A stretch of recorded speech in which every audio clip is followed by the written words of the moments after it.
అసలు maxillo facial surgery అంటే ఏంటి సార్? జనాలకి చాలా మందికి తెలియదు చాలా మందికి. సో అలాంటి వాళ్ళకి మీరు ఏమైనా ఎక్స్ప్లెయిన్ చేస్తారా? మ్యాక్సిలోఫేషియల్ సర్జన్స్ ఇది ఒక స్పెషలైజేషన్ పోస్ట్ బీడిఎస్ చేశాక చేస్తారు. They specialist in facial fractures, facial face bone related, అన్ని related facial bone related they are very much specialist in that.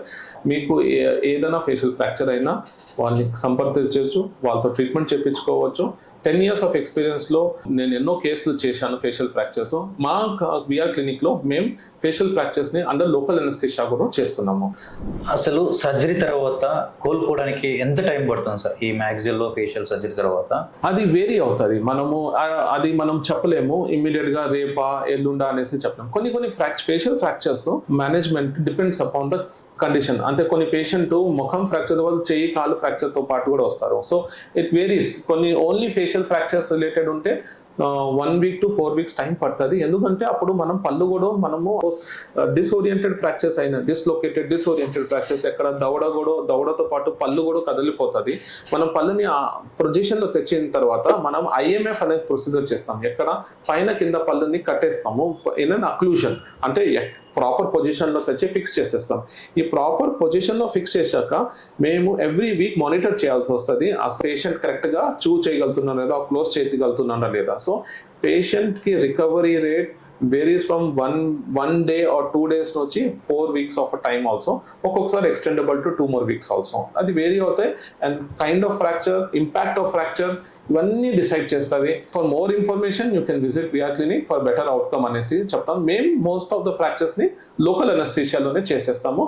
Day care అంతే, వచ్చినామా చేపించుకునేసి వెళ్ళిపోవచ్చు. అసలు ఈ సర్జరీకి ఎంతవరకు అమౌంట్ ఖర్చు అవుతుంది సార్ ఇది మనకి ఫేషియల్ ఫ్రాక్చర్స్కి? అవును సార్. అది కండిషన్ టు కండిషన్ వేరీ అవుతూ ఉంటుంది. ఫేషియల్ ఫ్రాక్చర్స్ ని మనము సపోజ్ పేషెంట్ అంత కంఫర్టబుల్ గా థియేటర్లో వెళ్ళాలంటే మనం వేరీ చేస్తాము 1 to 1.5 lakhs లో మనం సర్జరీ చేయాలనేసి. అదే మనం లోకల్ అనస్థీషియా చిన్న మత్తులోనే చిన్న ఫ్రాక్చర్స్ ఉన్నాయి మేనేజబుల్ అంటే మనం 25,000 to 40,000 లోపల చేయొచ్చు. సార్ ఈ సర్జరీకి ఏమన్నా ఇన్సూరెన్స్ అలాంటివి క్లెయిమ్ అవుతూ ఉంటుంది సార్? అసలు ఎస్, ఇన్సూరెన్స్ క్లెయిమ్ అవుతుంది, ఆరోగ్యశ్రీ కూడా ఉంటుంది. బట్ మనం హాస్పిటలైజేషన్ అవ్వాలి. అండ్ కార్పొరేట్ హాస్పిటల్లో డెఫినెట్లీ ఇన్సూరెన్స్ ఉంటే అన్ని క్లెయిమ్ చేసుకోవచ్చు. So insurance definitely is applicable. Sir ఈ సర్జరీలో ఏమైనా పెయిన్ఫుల్గా అనిపించడం కానీ అట్లాంటివి ఏమైనా ఉంటుందా సార్? మంచి ప్రశ్న. 2 రకాలు ఉంటాయి పేషెంట్స్. అంటే లాస్ట్ 3 to 4 years నుంచి నేను లోకల్ అనస్థీషియాలోనే చేస్తున్నాను major fractures of the face ఫ్రాక్చర్స్ని. బట్ పేషెంట్కి చాలామంది భయపడుతున్నారు ఫ్రాక్చర్స్ ఎలా ట్రీట్ చేయాలి అంటే. జనరల్ అనస్థీషియాలో అయితే పెయినే ఉండదు, మీరు మత్తు ఇచ్చేసి ఉంటారు. యూ కెన్ హ్యాపీలీ ఆ మత్తులో మంచిగా పడుకొని ఉంటారు. And we will complete the procedure facial fracture. మేము చేసే లోకల్ అనస్థీషియాలో కూడా పెద్దగా మీకు ఏం ఫ్రాక్చర్స్ ఉండవు.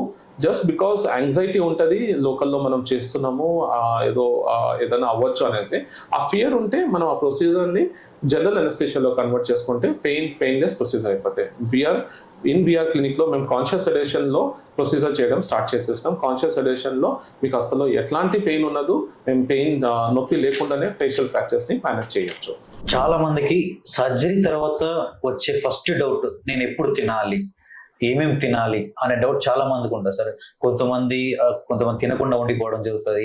కొంతమంది సర్జరీ తర్వాత నాకేం కాదని కూడా చాలా మంది తినడం, తర్వాత ఇన్ఫెక్షన్ జరుగుతుంది, అలా ఉంటుంది కదా సార్. అసలు దానికి మీరు ఏ రకంగా చెప్తారు? అసలు మనము ఏ ఫ్రాక్చర్స్ కన్నా బాడీలో ఏ ఫ్రాక్చర్ అయినా కూడా బాడీకి కావాల్సిన రెస్ట్.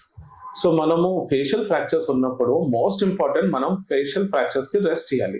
మనం ఏదైనా ఫుడ్ తీసుకుంటే ఆ ఫుడ్ వల్ల మనకి ఎక్కడ విరిగింది అక్కడ ఇంపాక్ట్ తగ్గకూడదు. సో అందుకే majority of the fractures of face ఉన్నప్పుడు డిస్ప్లేస్ ఫ్రాక్చర్, కమిటెడ్ ఫ్రాక్చర్స్ అట్లాంటి కండిషన్లో సాఫ్ట్ ఫుడ్ తీసుకోవడమే ఉత్తమైన ఆలోచన. మనం హార్డ్ ఫుడ్ అస్సలు తీసుకోకూడదు. At least for 4 to 6 weeks of time. ఈ 4 to 6 weeks ఆఫ్ టైంలో ఆ ఫ్రాక్చర్ సెగ్మెంట్ కరెక్ట్ గా అతుక్కుంటది. అండ్ ఆ తర్వాత మనం ఏదైనా లోడ్ ఇస్తే అది సస్టైన్ చేయగలుగుతుంది. So it is my sincere advice 4 to 6 weeks of time వరకు సాఫ్ట్ ఫుడ్ తీసుకోవడానికి ప్రయత్నించండి.